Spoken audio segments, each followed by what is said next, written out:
I now have the pleasure of introducing one half of our debating duo. The other half has let me down and went on holiday, but there we are. So on his own, no less impressive, I assure you, we have Professor Alastair Greystoke, who's based up in Newcastle. So I'm going to hand it over to you, Alastair. Thank you very much. Thank you.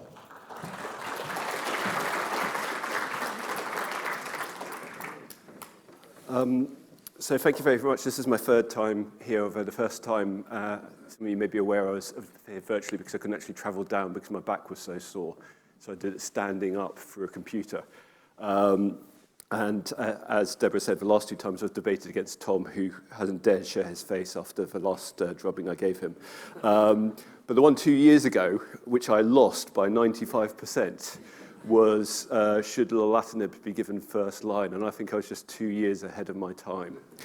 It would be very interesting to redo this debate today and see if I still lost 95. I think it would be a bit more even. I don't think it would necessarily win, but I do think it would be a bit more even. And I suspect today, again, what I'm talking about today is what's called local consolidative therapy, and we'll talk about what we mean by that. And I don't actually know very much about this. I looked at the agenda when Deborah sent it to me and thought, oh my God, how am I going to talk about that? But again, this might be something that in 3, 4, 5 years' time might be part of our routine practice. So, as a forward-thinking community, let's talk about what we know, what we don't know, what some of the issues might be, how we might access some of these treatments in the NHS or privately. So I was very clever. I tried to put a poll in. I'm not going to do the poll through the Vvox app, but I am going to ask people to put up their hands because we're going to do a poll at the end. A poll at the beginning, a poll at the end. So we're going to talk today about local consolidative therapy or local consolidation therapy. It's called different things, or LCT.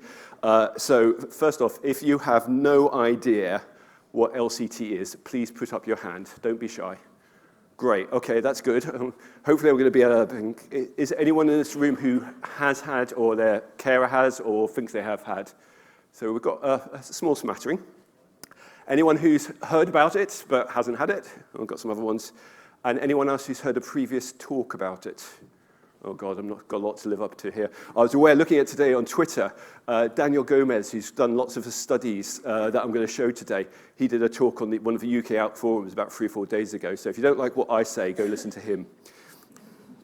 Anyway, so part of the problem when we're going to look at the clinical trial data is that there is a little bit of, there are numerous definitions about what you could call this or what this is. So we already heard from Anna's talk about what's called oligo-progressive disease or oligo-PD, okay? And oligo, from an oncologist point of view, is, Greek, small. We're not referring to the size of the tumor here, we're referring to the numbers of tumors. And again, the definition has changed over time. So a lot of the older studies, when they're talking about oligo disease, talked about somewhere between up to 3 metastases. But a lot of the trials had patients who had 1 or 2 metastases.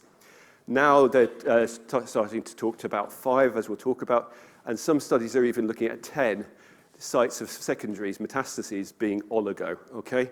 So we have a problem with definitions. But we're not really going to talk about oligo-progressive disease here. What we're going to maybe talk about is some of the other type of studies. So what about if when you present with your cancer, maybe because it's been picked up in screening or because your cancer's, you've had an X-ray, and you've only got 1 or 2 sites of metastasis, okay? So that's what's called upfront oligometastasis, the one in the middle there. So should we then be going after there's 2 metastases. So if you had no metastasis, we'd be talking about chopping things out or giving radiotherapy. Well, you've only got 1 or 2. What about going after that? So that's upfront oligometastatic disease. The other way is, well, what about you present, unfortunately, you do have, let's say 3 is the cutoff or 5 is the cutoff. You've got 6 metastases and you've got the primary, and you go along and you have your treatment, and 3 months in you have your scan and it all looks really good. The oncologist is really happy that, and you're really happy, you've seen your 70% reduction, but it's not a complete response. We can still see something on a scan, and it stays there for the next couple of years. At that point, well, there's still disease there. at the moment we just sit and watch it. Should we go after it at that point? Should we do something about it if we can only see 1 or 2 sites of disease, although you had 5 or 6 at the start? So that's what's called oligopersistent disease, or also induced oligometastatic disease, if we get you down to that area. They're sort of about the same thing. Now, to me, probably, and the way I'm going to talk about it today, I think these are all valid treatment approaches, but to me is that sort of oligopersistent paradigm, okay? So you have your diagnosis, you have your treatment for a certain period of time to get your induction, you drive to maximum response, and we know that's normally with a TKI about 2 to 4 months. You can still get some shrinkage, but you'll get most of your shrinkage at your first scan. And then what about radiotherapy and or surgery to residual disease on scans? So I always think about, well, if we can do something, why would we do something? So the first thing it might be to prevent local symptoms and to get local control. And certainly we think about this with patients who have brain metastasis. We're very keen, at least the more forward-thinking of us, if we see a patient that has a brain metastasis, to think about local treatment to that, because we know that at some point, even if it's a small area of disease, it could cause local symptoms, and we want to keep that under control. And also, we want to go after it when we're going to do as least damage as possible, and we'll come on to talk about that in the future. The other thing that both Riaz and Anna talked about before is the development of resistance. We know that, unfortunately, our tablets don't appear to be curative. Eventually, the cancers become resistant. They acquire other mutations. Now, if you talk to some very, very clever scientists, cleverer even than me, they do deep, deep sequencing, go down to every single cell of some patients' tumors, and they reckon maybe 1 in a billion cells will already have that resistance mechanism. And we start to give the tablets, and we kill off all the sensitive cells, and then the resistant one can grow up, okay? And that's maybe why the tablets eventually stop working. So what about, okay, that cell is resistant to my tablet, but what about if I kill it down with radiotherapy? And what about if I get the number of active cells in the cancer less than 1 in a million, which is not very much cancer, will I kill off resistant clones before they can even get established? Lastly, and that sort of goes to reducing disease burden and chance of emerging mutations. But also, we know that, when a patient has active cancer, your body is in a fight with the cancer, okay? Your body is in a fight with cancer, but then your body also becomes a bystander of that. There's lots of chemicals get released both by the cancer and the body in terms of that fight, and they can lead to problems that some patients experience in terms of things like fevers, sweats, losing weight, losing muscle bulk. Well, what about if we give the body a hand and knock back some of the cancer and reduce the disease burden on it? Could that help the patient live longer and have a better quality of life? And lastly, this question about, if we knock back some of the areas of disease early on, will that give us longer on our treatment? Okay? So rather than waiting until it starts to progress, which Anna was talking about earlier, and going after it then, what about if we go after it early? Let's be proactive. Will that give us longer time on treatment? And hopefully, what many of us want, we all want, is everyone to be around for as long as possible. But you also have to think about, if we are going to do something, well, why shouldn't we do something? And we're going to be talking about treatments including surgery, radiotherapy in various different forms, and that can have impact on organ reserve. So what do I mean by organ reserve? Well, so let's talk about your lungs. You've only got 2 lungs. If the surgeon goes in and takes out 2 or 3 little bits from different bits of your lungs, even if the secondary is only 1 centimeter in size, he's going to have to take out 3 or 4 centimeters of lung around it to enable his surgery. That's going to take away 5% of your lungs. And if he takes away 3 bits, that's going to take away 15% of your lungs. Okay, and your lungs can grow back, but you've only got a certain amount of lung. You're going to start to become breathless. Same thing with radiotherapy. When they give radiotherapy, they scar up normal lungs. So as well as killing off the cancer, they will affect your lungs. Same thing when you go to your brains or your heart or anything else. We only have a certain amount of physiological reserve. And that will depend on the organs. So our lungs, we've actually got quite a lot of physiological reserve. The liver is amazing. The liver is the best organ. You can chop out somebody's half a liver, it'll grow back, okay? The brain, we only have a certain amount of brain tissue. Once it's gone, it's gone. So we do need to think about that. The other thing is that actually giving treatment sometimes will affect your options for subsequent local treatment. So if we go after a secondary here that is shrunk down, it's not going to do anything, it's not doing anything, but we can still see something on scan.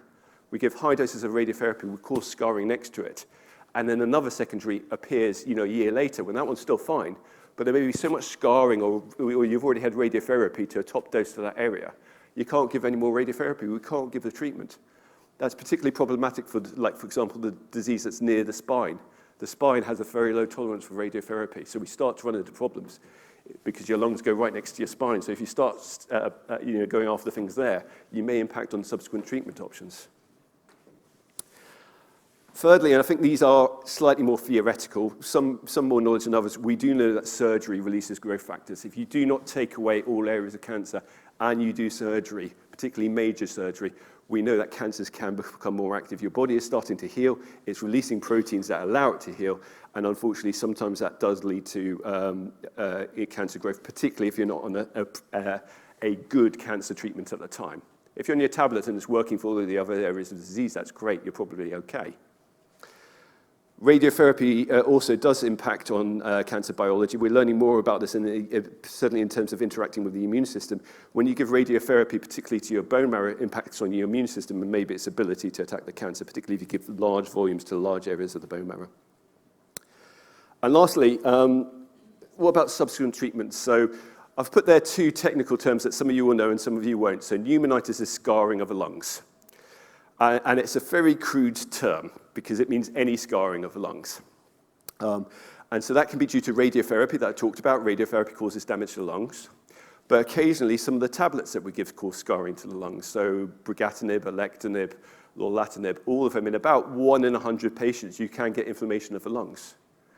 And if you've got inflammation from the lungs from your previous radiotherapy, that may impact on your ability to deliver treatments such as tablets. But particularly, so Anna was talking earlier about getting on a trial. Nearly every single trial will, if you've got significant scarring of your lungs, will exclude you on the basis of concerns about what happens if the new tablet you're trying, your new antibody drug conjugates, some of which do cause scarring, they'll exclude you from them. Nothing, and there's no right of appeal. So we do need to think about this. And radionecrosis is when you've had radiotherapy to your brain, and you get some damage to the local brain, and that causes swelling. And most of our body's swelling is fine, it's part of inflammation. But the problem is in your skull, there's no room for that swelling to go. And so the swelling, the treatment's working, it's killed off the cancer, but you're getting swelling around it, and that can cause quite a lot of symptoms, okay? And so and that can also impact on our ability to give subsequent treatments. So there's reasons why we should give these treatments, but also we do need to just think about consequences. And then, I guess this is a question to you as an audience. It'd be interesting to hear your thoughts. What's the most important outcome? Is staying alive as long as possible the most important outcome? It is for many people. Time on a therapy, is it important to spend longer on your first-line treatment? Quality of life, I think, is very key. And when we talk about the trial data, it's very poorly captured. And then we're looking at other things in terms of controlling cancer in a particular area. So, this again, sorry, I forgot to put the attribution on this slide. I put it on the previous one. Again, this was presented at World Lung Cancer Conference by a very nice oncologist a couple of weeks ago.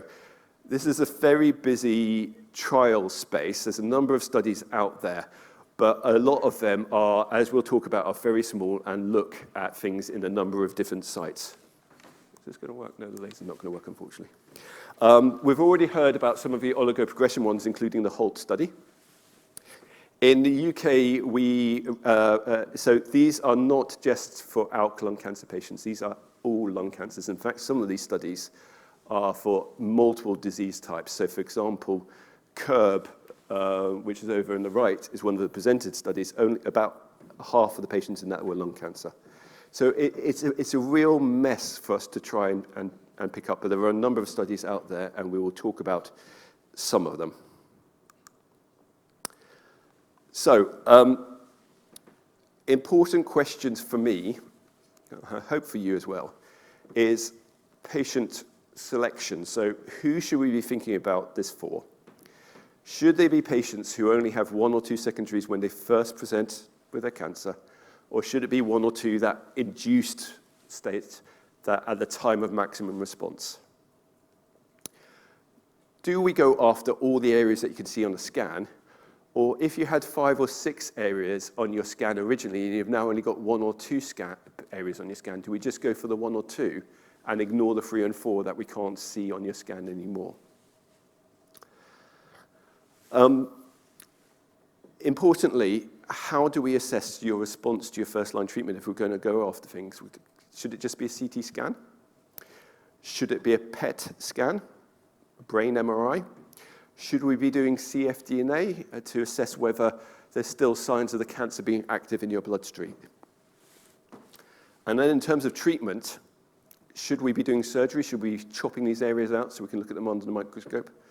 Should we be using standard radiotherapy, which will often be several weeks of treatment? Or should we be doing stereotactics radiotherapy, which was what Anna was talking about before, where you give very high doses in a very targeted manner? I would say most of the present-day trials are moving towards that, because the hope is that is the most effective way of giving treatment, and hopefully has the less side effects. But as we talked about and was mentioned in the questions earlier, that is incredibly expensive and very, very, very time-consuming for people. The last thing that I haven't put on there, but we should probably talk about, is if you're having radiotherapy, should you be stopping your tablet at the time? I think I do mention it later on.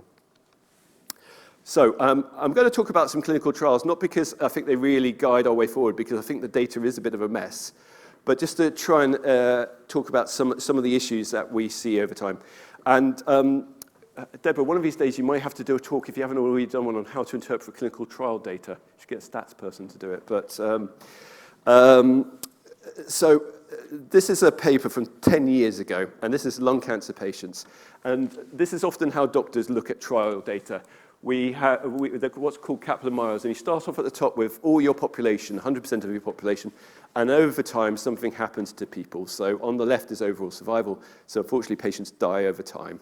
And you sort of come down over time, and you can see this is over 96 months, so that's 7 years. And on the right is progression-free survival, so that's keeping their cancer under control. So what you can see on the left is that over time, I'll tell you about this patient population, but over time, a number of them sadly died to about 7 years, but 20% of them were still alive at 7 years. So this was a paper that was done 10 years ago. So this was the time when I first started being a consultant, when the only ALK inhibitor we had was second-line crizotinib. So this is all lung cancer patients. This is not TKIs. This is very, very old data. Okay, but this is 800-odd patients. And this was treating patients where they had 1 to 5 secondaries, going after them. In this time, we didn't have access to our very fancy radiotherapy, so most of these patients actually had surgery. 83% of these patients had surgery. But the interesting thing, this was a European, US study, 800 patients, is that about 20% of them, in the old days where our average survival of lung cancer was 6 months to a year, were living out to 7 years, okay? So presumably there is some patients out there that look like they probably do benefit from this approach. And they tried to work, in this paper, they tried to work out who it was, and it seemed to be patients who were, where you were treating a secondary when it appeared later on, when you treated them, and afterwards they developed a secondary, and then you treated the secondary rather than already having the secondary when they first presented. And the other thing that was very important and does drive our care as well is if you've got lymph nodes in your chest, as well as secondaries that have spread throughout your blood, that seems to be associated with doing less well with local consolidative radiotherapy, even if you go after the lymph nodes. And it's probably because your cancer is spreading 2 different ways throughout your body, or maybe it's very difficult to evaluate lymph nodes and whether they're involved or not. But that was 10 years ago. I mentioned David Gomez in his talk, and he has driven a lot of this, him and David Palmer. Daniel Gomez and David Palmer. And they are wonderful guys. They're really nice guys, and they are great believers that if you see something on a scan, they're radiation doctors, if you see something on a scan and if you go after it with radiotherapy, you will keep your patient alive for longer, you'll do all the good things that we wanted to do, and that we've now got treatments that are targeted radiotherapy that do less damage, and these are things that we should do. So he's done a number of studies, and this was one that was presented about 5 years ago now. And so I don't know if he's frustrated by this, but I am frustrated by this. So this study, so the other thing about these graphs is you can actually see the number of patients who've been followed over time. And so it says the number at risk, and on the left you can see it says LCT 25, MTO 24. So that means that graph is only following in the blue 25 patients and in the red 24 patients. So there's more people, there's 3 times as many people in this room as took part in this study that got published in an important journal, okay? And there were only 2 ALK patients in this study and only 6 with EGFR, okay? So the frustrating thing about this study is that you got 49 patients on, and then the ethics committee looked at it, and they looked at the scan on the left, and they said, well, the blue ones are doing much better in terms of disease control, which they should do because they're having radiotherapy to all the areas of disease. Doing much better than the red, let's stop the study. Okay, which I find very frustrating. So they stopped the study, and in fact, 40% of people in the red then went on to have radiotherapy. But that means, this study, it was published in 2019, and it still hasn't led to standard practice. Certainly in the UK, if we go to somebody and say, this is really expensive treatment, I want to change my practice, and they say, well, how big is the study? And it's 45 people, and it was, presented in 2019, and they're going to tell me to, get out the door.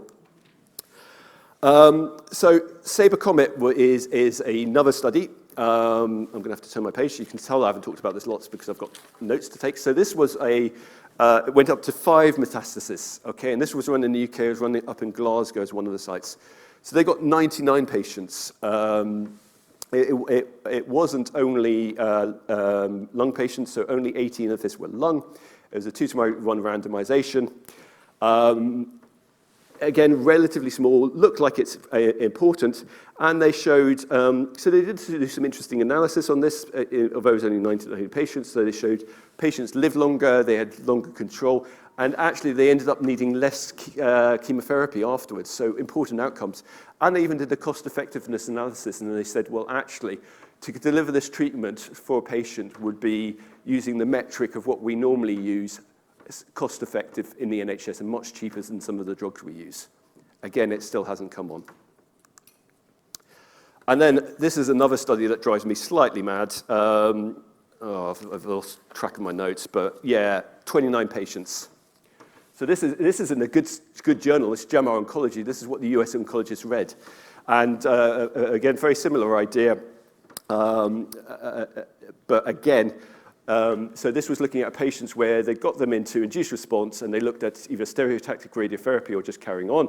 And you can see the blue line is doing much better. They say if you can get your pointer between the 2 lines, it's a good treatment. But this was 29 patients. And again, it got stopped early by the ethics committee because they said, well, the blue line is doing better than the yellow. Okay. They did present some other interesting data, including showing that actually the patients that they treated with radiotherapy, if you look at the bottom in field, 0, so none of them progressed where they were giving radiotherapy, while the ones that where otherwise they would have given radiotherapy, a lot of them did progress locally. So a number of small studies that haven't really driven forward the field.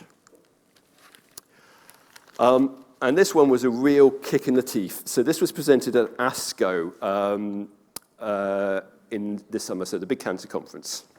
Again, this is a lung cancer study. I will have an ALK only study for you at the end as a little sweetener, okay?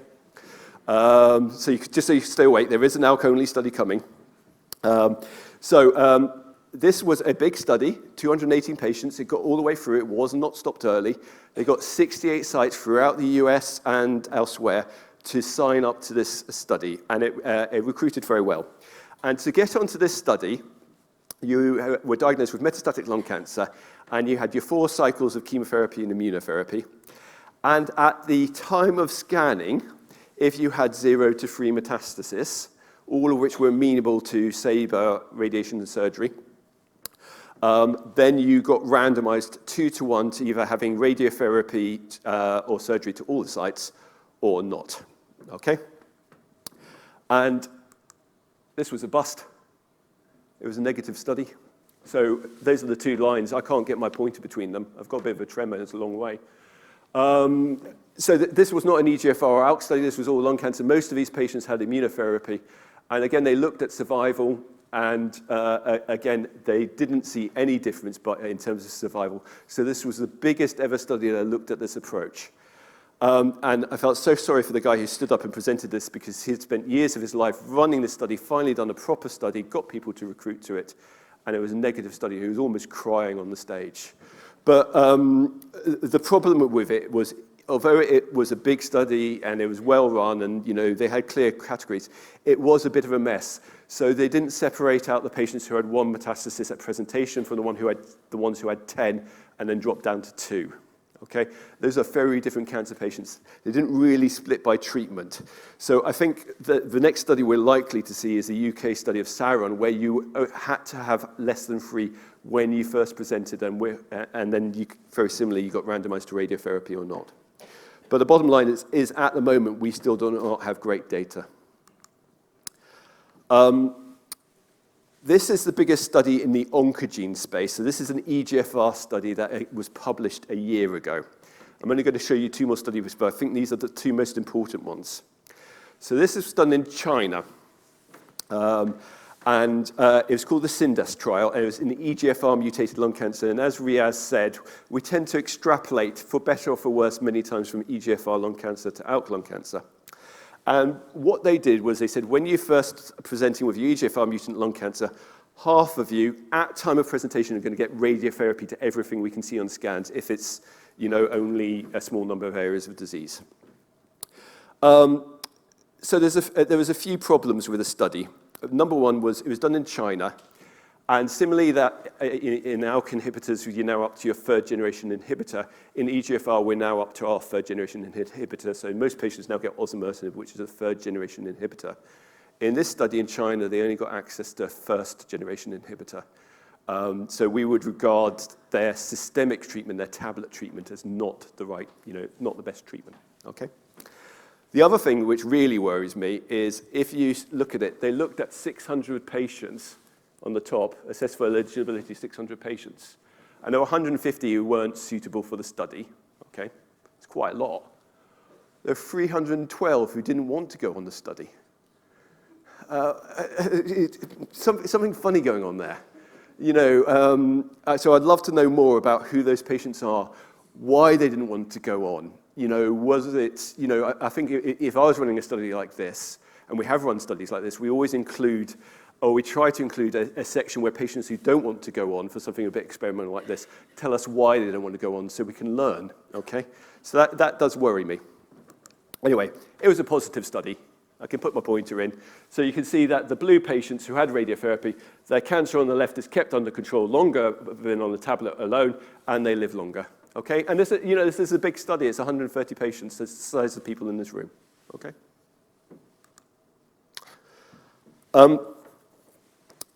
Early on, I probably should put this slide at the end, but I think this is a reasonable time to talk about this. So this is safety data from those 2 last big studies I showed you. So we talked about most of these are having radiotherapy, often to their primary lung cancer and any involved nodes, and often to SABR as well. And here is just my chart on the blue is the CINDAS study and the red is the American study I showed you.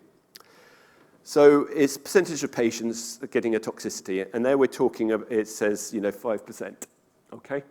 Or 10%, so that's not very many patients, is it? That's only 10 or 15. But this is where, as oncologists, we are rubbish, okay? So when we grade our side effects, and I've heard many, many good talks by patient advocates about this, and they are completely right. So I sit down and grade people's toxicity in my clinic, and that's part of my day-in-day job as running trials.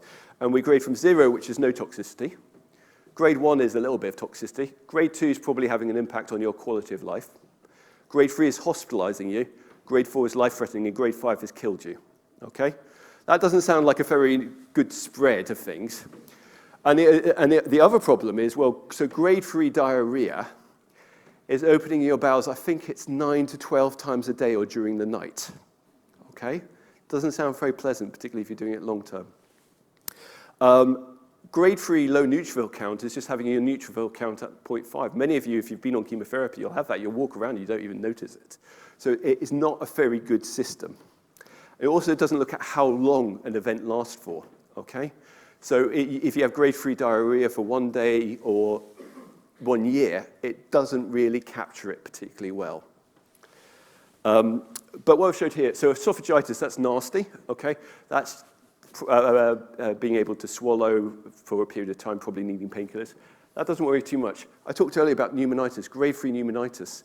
That's going to be the sort of point you're so breathless that you're probably going to struggle to walk, certainly to do exercise. And a significant number of people getting the scarring in the lung, that's having a major impact on their quality of life, including there was some grade 4 events, and I think there was one that they said grade 5 may or may not have been related to treatment. You know, a patient died on treatment. So safety is an important issue. Right, promised you an ALK study. So Bright Star. So you know a study's been led by the MD Anderson if it ends in star. It's presumably something to do with Texas. So this is the study design I like, okay? This is what I talked about at the beginning. So you take your patients, they're diagnosed with an EGFR mutant lung cancer, you drive them to response here with brigatinib, for 2 months, you restage them properly with a CT PET and a brain MRI, and if they haven't progressed, you go after everything, okay? And you can see that their primary aim was to show that you could actually do this, and so you carry on your brigatinib afterwards. So the only thing to say about this, I think I've got another one.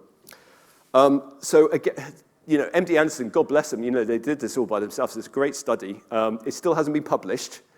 It's been presented. I actually got these slides by watching the Onc Live video and taking snapshots because I couldn't get into the conference slides. I asked some friends. We couldn't get access to it. But you can see there's 34 patients there. And you can see the vast majority of them responded to the brigatinib. But I think what is interesting is if you look at the details of what they had as their local therapy. So the vast majority had radiotherapy, so 80%. Some had surgery and radiotherapy together. The other interesting thing, and we can talk about this, is only 2/3 of them had radiotherapy to all their areas of disease, and 1/3 they weren't able to give radiotherapy or surgery to everything, so they just treated what they could. There's some technical details there about the radiotherapy. About 2/3 of them held their brigatinib during radiotherapy, 1/3 carried on. And there's some stuff about surgery. So of the 5 who had surgery, 4 had surgery to their lungs, and 1 patient had their adrenal gland out. And actually, this is something I'm doing more with my patients. Apparently, it's really easy to take out somebody's adrenal gland, and you've still got 1 left.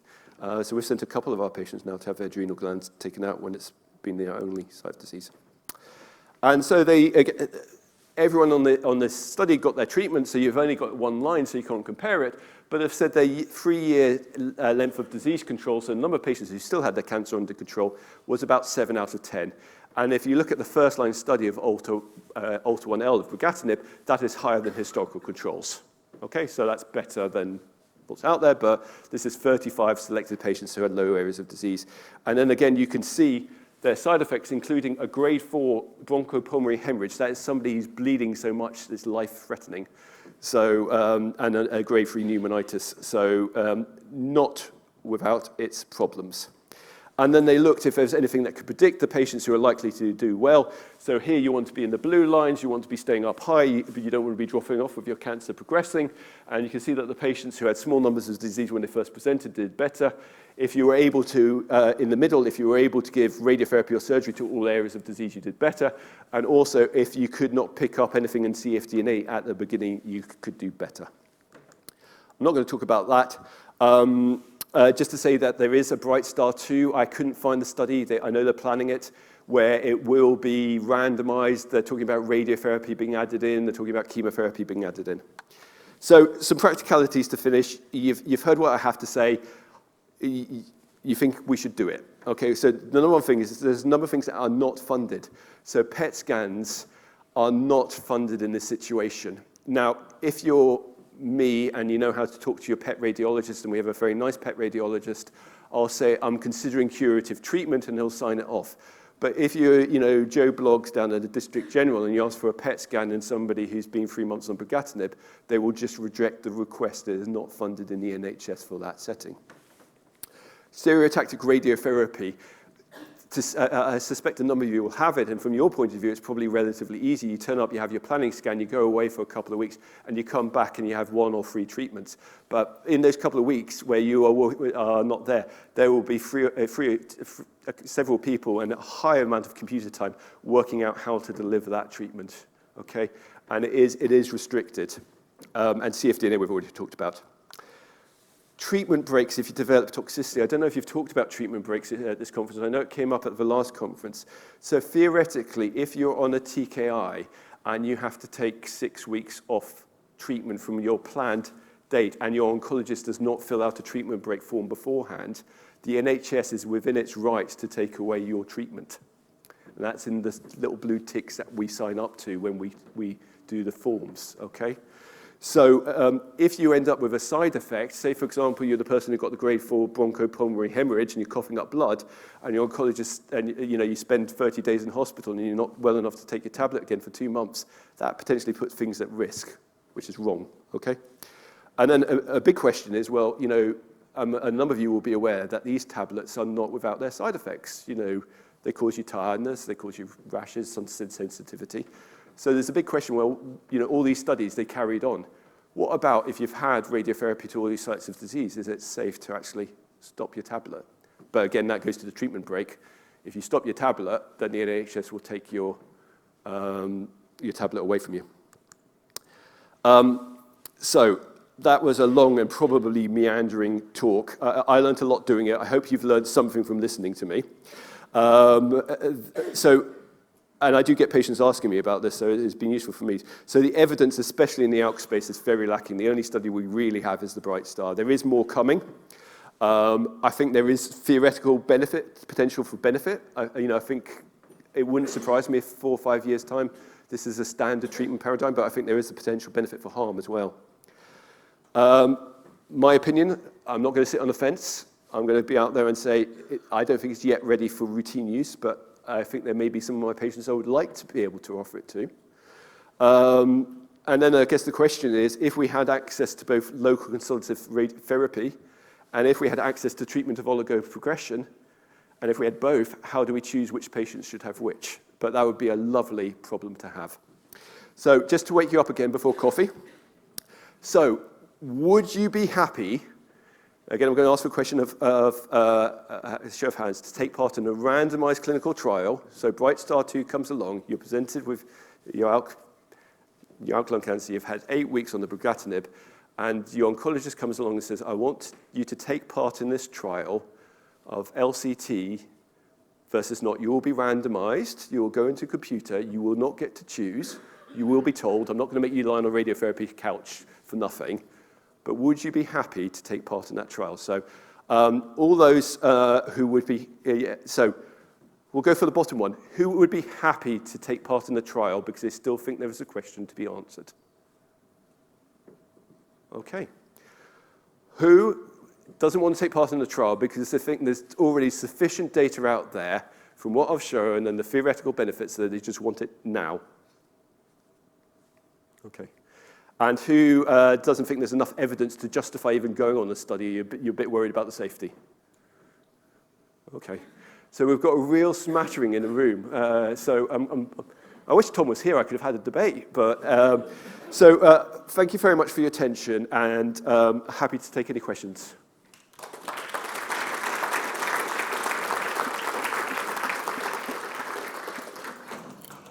Okay, who's got a question? Oh, phew, I thought that... Excellent. I've got some hands to go up at least. That's hopefully provoke some discussion. Go on. Oh, thanks very much for your presentation. You did mention that you were going to talk about stopping your TKI if you have LCT. I had LCT last year because I had progression in a metastatic site in my hilum, and no other, everything else was invisible or thought to be collapsed, my primary included in that. And I was given the option of stopping my medicine. So I couldn't get any information from my oncologist. He was unable to point me, or he didn't have the time, which is more likely, to point me in the right direction, nor my lung cancer specialist nurse. So I put the question out to ALK Pos UK and then the worldwide group. and actually got back some really valuable information about why you should stop taking it. And so I did stop taking it. When I arrived for my LCT, the radiologist said, had you not stopped your tablet, we would not be giving you your LCT now. So that's confusing. It is confusion, and it may partly depend on where you're having your LCT. I would regard that as treatment of oligopd, but semantics. I think you raise a very important question. It may partly depend on where you're having the radiotherapy to. So the lung, there's concern about scarring, and we know that some tablets cause scarring, and there's a concern about if you're having the tablet and the radiotherapy at the same time, will that cause scarring? So I think so some people, for example, would stop it if you're having treatment to the lung, but not if you're having treatment to the brain, for example. So I think the important message for the group is if you are considering radiotherapy of any type, ask the radiotherapy doctor what his expectations are, okay? Because the last thing you want to do is turn up and on the day, you're all ready for your radiotherapy and it's cancelled because the oncologist wanted you off for 2 or 3 days. It is sometimes reasonable to ask them why, because I've heard all kinds of weird stopping rules before, after, stand on your head. So asking if they have any rationale or if it's just their practice. But I think, yes, if you're having radiotherapy to the lungs, I do tend to ask people to stop, particularly if they're in a good response elsewhere, because I do get concerned about the scarring. Normally the brain, I'm a bit more relaxed about it. I do think there was the paper that I read said that radiotherapy is more effective if your cancer is more active. Yeah. There was a paper that I read on that, which was what made me make my decision. Yeah, theoretically, yes. And I do wonder if this is like a long-standing myth, because we know that area of cancer. No, it's a very good point. When we had patients on hormonal therapies, do you stop? But we know that area of cancer is active, and actually radiotherapy doesn't only rely on cancer cells cycling. So we'd love to know. I think from a scientist point of view, I would love to know. I think from a practical point of view, you did the right thing, reach out to people, ask, but the most important thing is find out what the expectations are when you have that consultation. Because I had one the other day, actually, where I was seeing a patient, and I got an email afterwards saying, oh, by the way, I forgot to tell this patient to stop their tablet. Would you mind passing it on? And, okay, fine, but what if I hadn't been seeing them? So, I think that is a really important point.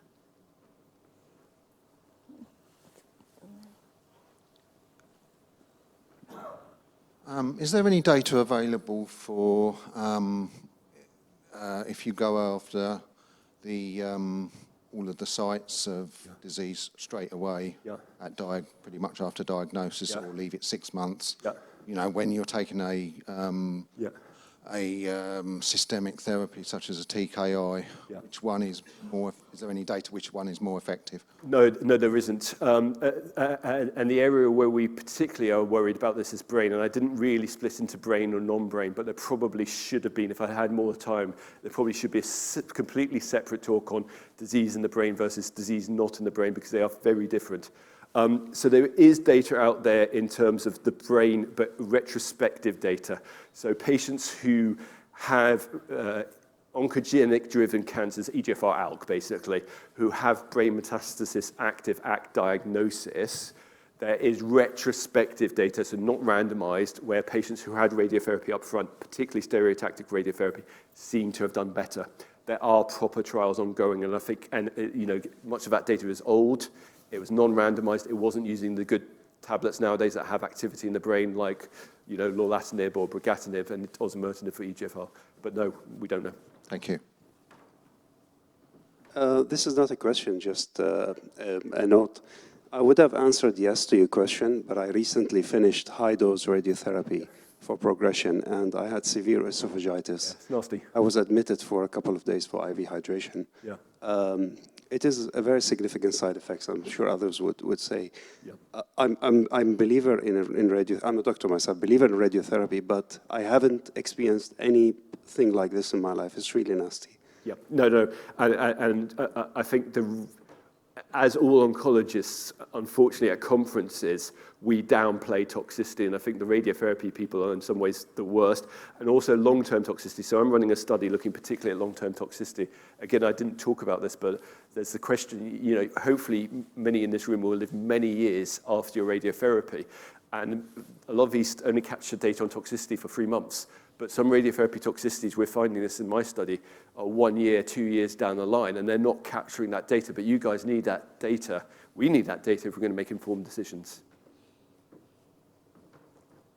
Hi, thank you very much for that very useful talk. I'm curious to know, at what point, if a patient is mainly NED on a TKI, and then PET scans are showing increase in SUV, how is there a kind of number of increments in terms of increase in SUV, or a threshold that you might consider LCT?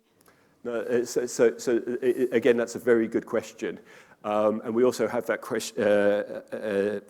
problem in terms of my research practice when we're doing serial CFDNAs, which we don't do in the NHS. And if you see CFDNA going up, do you go after something just on the basis of a PET scan when it may cause problems? And do you need CT growth? If you see CFDNA going up, are you going to change therapy? I don't know. I guess what I would say in that situation, so I don't get serial PET scans because I work in the NHS and we don't get them. But in that type of situation where I see CFDNA going up, or if I see a CT scan something looking not quite right, what I would probably do is have a discussion with the patient. This is not my decision, it's our decision. But B, I'd also start to watch it a bit more closely. So I'd say, actually, a little bit worried about it. Rather than waiting 3 or 4 months for your next scan, let's do your next scan in 2 months. Because I've even had people who've had scans that have got worse and then they've got better. Presumably they'd swallowed something or had a bit of infection or something like that. So, you always have to take one scan with a pinch of salt. We have repeated scans showing incremental increase in SUV, but the actual size of the tumour is shrinking. Okay. So we now have a very small tumour, millimetres. The SUV goes up each PET scan. And the stereotactic MDT basically just said, we need to continue to watch. But obviously our concern is it's a single area of increasing activity. And our oncologist isn't really interested. It's us driving the conversation. I guess the problem is because that is a very unusual pattern. We don't know what to do with unusual things. And a PET scan is a PET scan. It's going for uptake. So you don't know if actually that's a good thing because there's loads of immune cells in there. And for some reason, this cancer is very immune driven. I have to say in that situation, I probably would do the same, but I can understand the concern and I would be concerned as well. And at some point it has to be a payoff between concern, impact on, general well-being, because actually I can't sleep at night. But then, if you have stereotactic radiotherapy and you get rip-roaring, scarring and an impact on your breathing, it's unusual with stereotactic radiotherapy, you have to accept. Then you haven't done the right thing, but I think it's a difficult situation, I agree. But I don't do serial PET scans, so probably because of problems like that. Thank you for the talk. My question is, not in every center they do MRI brain when there's no symptom of, no neurological symptoms. So do you depend on CT with contrast to exclude brain metastasis? So that is a very good question. And we know, and Deborah has highlighted this, that brain imaging is very discrepant throughout the country. We have serious issues over access to MRI and MRI reporting. So I know in my center, we can often wait 6 to 8 weeks for an MRI report. My feeling is that if you're going to image the brain, and there are pros and cons, I think for ALK, you should have your brain imaged. And for an ALK patient, I would say if you're going to have your brain imaged, it should be MRI, not CT with contrast. Because the resolution of CT with contrast, although it's better, is about 1 centimeter. But actually, we want to know about the smaller stuff and potentially leptomeningeal disease as well, although that is very challenging when you get a diagnosis of leptomeningeal disease. But I would prefer to know about it. But that should be an informed discussion. But I just think a halfway house of a head CT with contrast, that to me is no man's land. You should either do it properly or you shouldn't do it. But the resources are challenging. The issue is if it's less than 1 centimeter, and that's what my oncologist said. If I have MRI, it has the downside. If there is any tiny metastasis, which they are not going to treat with stereotactic radiotherapy. So management is not going to change, but I should stop driving, which is really not helpful. So the driving is better, although there is still, and the DVLA are wrong, but I would actually argue with the oncologist he's wrong. In the brain, they will treat smaller areas, and also I would want to know about it because, and particularly as we come to newer treatments, knowing about brain disease is very key in terms of my treatment choice, and knowing whether there's brain disease. And the other problem, so I have patients now where, you do a CT scan, something appears, a centimetre.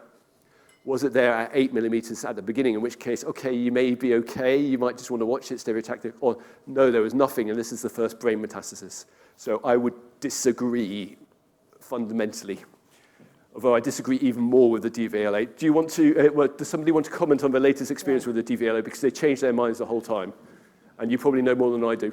Can we get a microphone, because I want to hear this as well.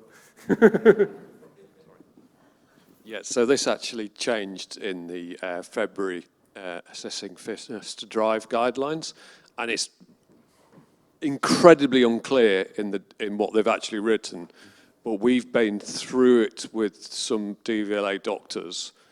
And basically what they are saying is that if they find spots in your brain unknown, don't know quite what it is at this stage, and they determine at that point that they are not going to change treatment, so not change your targeted therapy, not give radiotherapy. You must inform the DVLA of what has happened, but they may choose to allow you to continue to drive as long as you're also asymptomatic. Well, that is different from previously. It was if you've got a spot in your brain, tell the DVLA you've lost your license, that's it. That's no longer the case. But they will still make a decision. It's still their decision to make based on the images and results that are provided and the forms that the oncologists complete. But it is by no means a foregone conclusion anymore that you lose your license. Well, I think we need to get that clarified, quite frankly, because if you see the forms, they're better than they used to be, where they were, it was a one-page form. But the forms I fill out for the DVLA, they're like 3-4 pages. There's no imaging, okay? There's no talk about size or location. There's some talk about symptoms. There's some talk about systemic treatment, which there didn't used to be. So at least they've learned. But I think probably as BTOG and maybe along with the we need, that is not good enough, quite frankly. Patients need to know, are they going to lose their driving license or not? Or they need to share the guidance that they're using, because that's not good enough. It's better than what they were doing, but yeah. Mm-hmm. Don't get me started on DVLA, God. There's a question over there. Yes, Dr. Gray, I was genuinely surprised at your lack of enthusiasm, LCT. Really surprised. I recently saw a video, it was by a couple of young American oncologists. I did say they were out there. Yeah. And they said patients should ask their oncologist if they're a believer. Yep. Ask them if they're a gardener. Do they weed the garden? And their view was, if you get a spot pops up, progression, weed it. And if another one pops up, weed it.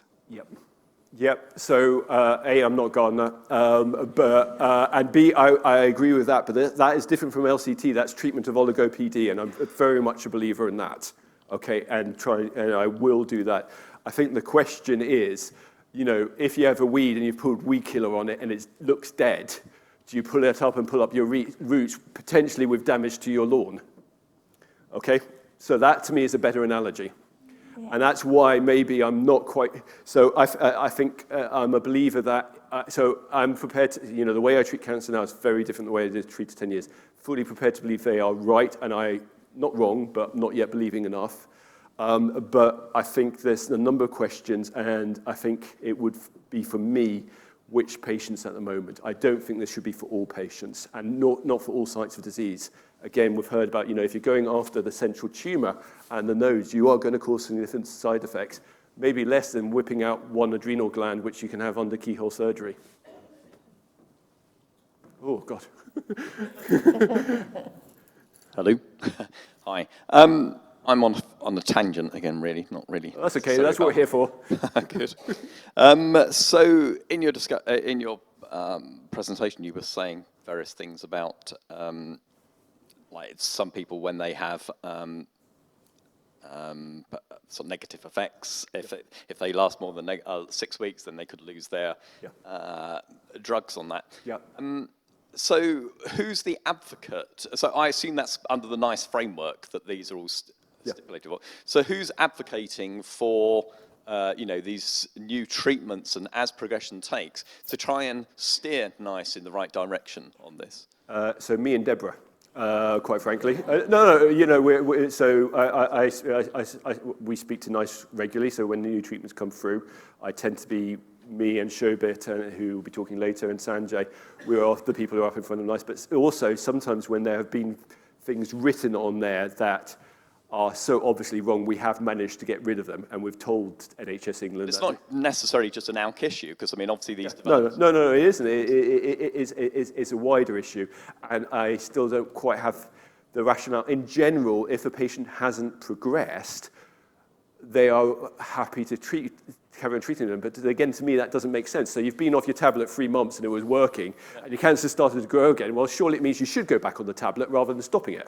Yeah. So I think there is. It seems as though they don't understand the new treatments. Can I give some of the audience a little bit of hope? Because actually, we did come across this. A patient reported it to us, so we looked into it.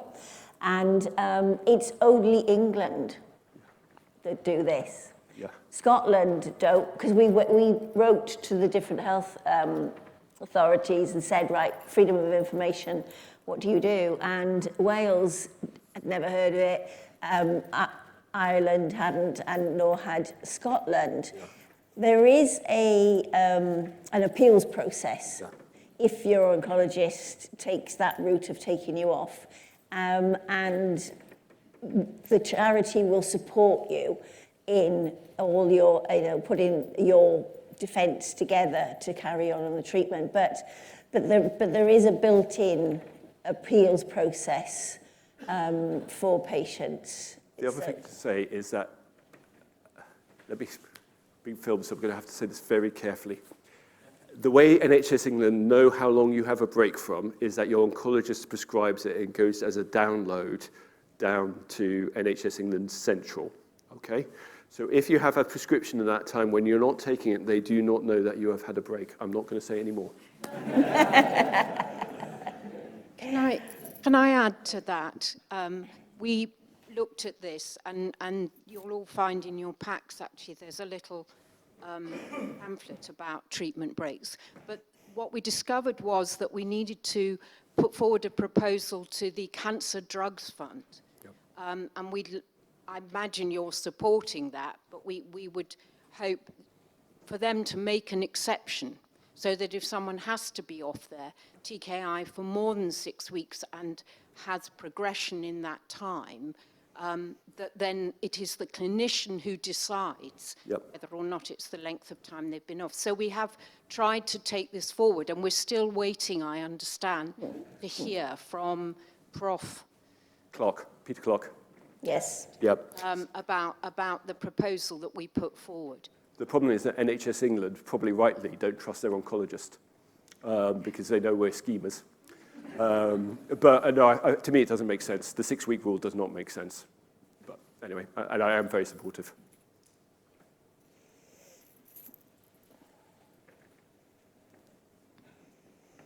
Where does the robotic heat ablation fit within the...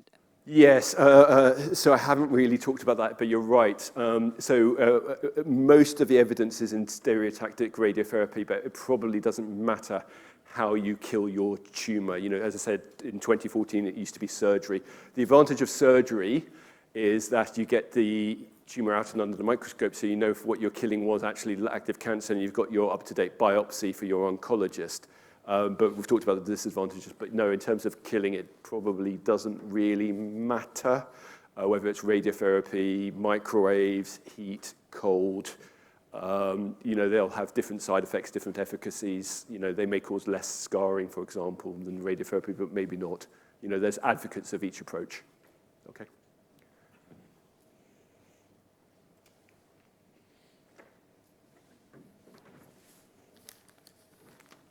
Just curiosity, you talk about like potentially in the future this might be something you offer. Yeah. Say 5 years down the line, for instance, people in this room that are still responding well to treatment, is that something that then would be recommended, or is this something that really you've kind of missed the boat, but future we will offer it to newly diagnosed people if they're showing a response in 3 months? That's a really good question, and part of the problem is that it goes back to one of the questions in the previous session, that the way we evaluate expensive drugs is very different from the way that other things get evaluated, such as radiotherapy or surgery, and or funded. So the short answer to that would be a lot would depend on how it was done. So for example, the stereotactic radiotherapy for metastasis was done through, it wasn't done through a nice evaluation, it was done through what's called evaluation through commissioning. So they actually said, and I think this is a great way of funding something. He said you can have it for the next 5 years for these select patients, select criteria, but you have to gather the data to show it's cost effective. It does what it says on the tin, and then they've expanded it. So they did that for SABR for oligometastatic disease. But yeah, it's like when Anna was talking about trials. Some of it's not fair. The trial that you may have been perfect for 2 weeks ago is just closed, and it's a nightmare. It's dreadful. And I feel really sorry for patients, because I know many of you have had rubbish journeys, and then we talk to you about a new treatment, and that treatment's not available yet, or it's not available for you because you've got 3 metastasis and it's only for 2 metastasis. All we can try and do is, as a community, try and uplift to the best possible level, and when we see issues, highlight them and say, well, let's do something about it, rather than just sitting and moaning about it. And your voice as a group is much stronger than 1 or 2 of you by itself. Okay. Am I released? No. Okay. I just want to check the room. We done? Right. So I think you've earned your afternoon tea. Yes. So can we all say thank you very much indeed?